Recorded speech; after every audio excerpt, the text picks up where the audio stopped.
I'm Natalie Bovis from the Liquid Muse, and this is Tales from the Red Carpet. There's no need to introduce Mr. and Mrs. Cocktail. Tell us more about the 365 program and maybe some new destinations for Tales on the Road. Tales 365 is a new membership program we launched, and it gives people access to Tales of the Cocktail content all year long. So, some of our seminars were videoed this year. We'll have what we call shake-ups, which are basically like interactive Google Hangouts. On Tuesday, we announced that we are headed to Mexico City in 2015, 2016. These are our hosts. Tell us about this year. What's different? This year we got a proper writing team behind it, and hopefully we'll remember the lines and do them some justice. Are you both going to be doing a little dancing for us this evening? We can do that. Who told you that? What advice would you give to young writers who want to get into writing about spirits, wine, cocktails, bars? Really talk to as many people as you can. A lot of it is about tasting the material, but you got to have that communication.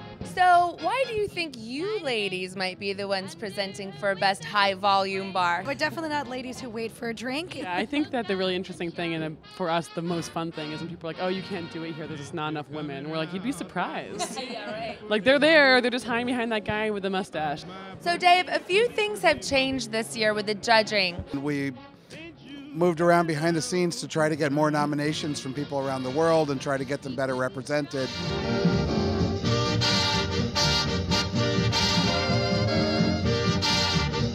This award is one of the first international awards we got, and this is we are so proud of that, and we are so proud for Munich that we won this, yeah. And so we're gonna celebrate this night.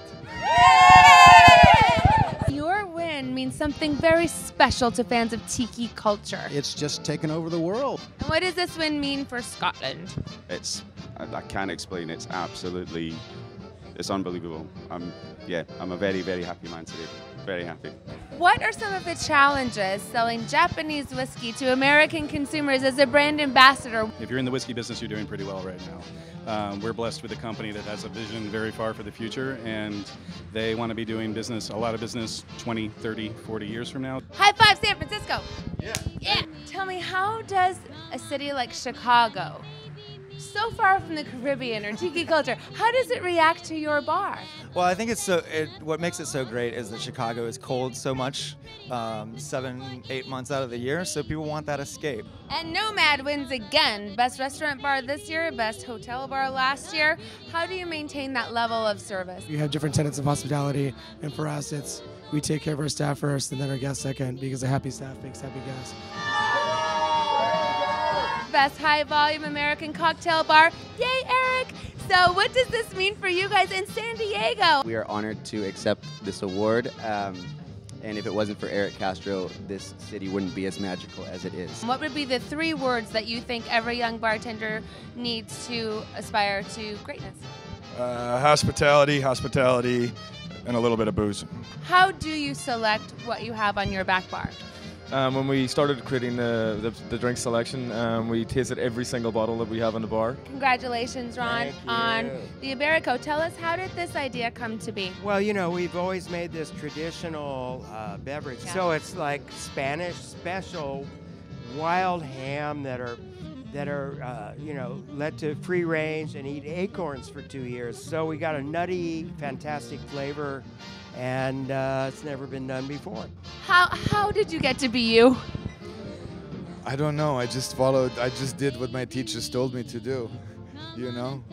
What Dale DeGroff told me, I just followed his advice. How does one become the best American bartender? My entire career, what I learned from my father and my grandfather, and was all about taking care of people first and drink second. And I teach that to my staff every day. And the best thing is, I hire and know people, the people who work for us, that hospitality comes natural to them. Tizian, best bar selection, best hotel bar, best bar in the world. No big deal. Tell us a little bit about Artesian. How do you accomplish this? Well, Artesian is not your typical hotel bar, but it is a bar like any other. The most important thing is to look after your guests.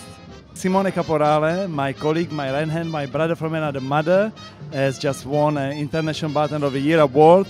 He cannot be here with us because he's actually running the business back in London. And I'm saddest person today in the room or on this planet because I would love him to be on the stage accepting that award. And what would you tell the other Italian bartenders watching here? What advice do you give them to one day be like you?